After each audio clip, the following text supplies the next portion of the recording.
اگر آپ شوگر کے مریض ہیں تو یہ ویڈیو آپ کے لیے، کہیں آپ شوگر کی دوائی غلط تو نہیں استعمال کر رہے۔ اگر آپ کسی قسم کی بھی شوگر کی میڈیسن لے رہے ہیں اور دن میں ایک بار لے رہے ہیں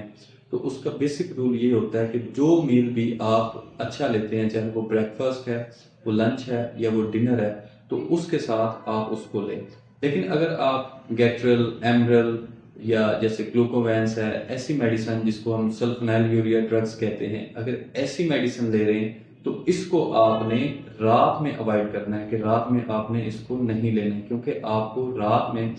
ہائپو کے جو چانسز ہیں، ہائپوگلائسیمیا، شوگر لو ہونے کے چانسز وہ بڑھ جائیں گے۔ تو جب بھی آپ اگر گیٹرل لے رہے ہیں، ایمرل لے رہے ہیں، کوئی بھی ایسی ڈرگ لے رہے ہیں، تو ہمیشہ کوشش کرنا ہے کہ اس کو صبح یا لنچ میں آپ کھانے کے ساتھ لیں، نہ کہ اس کو آپ رات کے ٹائم لیں، تو وہ آپ کی شوگر لو ہونے کی وجہ سے مسئلہ پیدا کر سکتی ہے۔ بہت شکریہ۔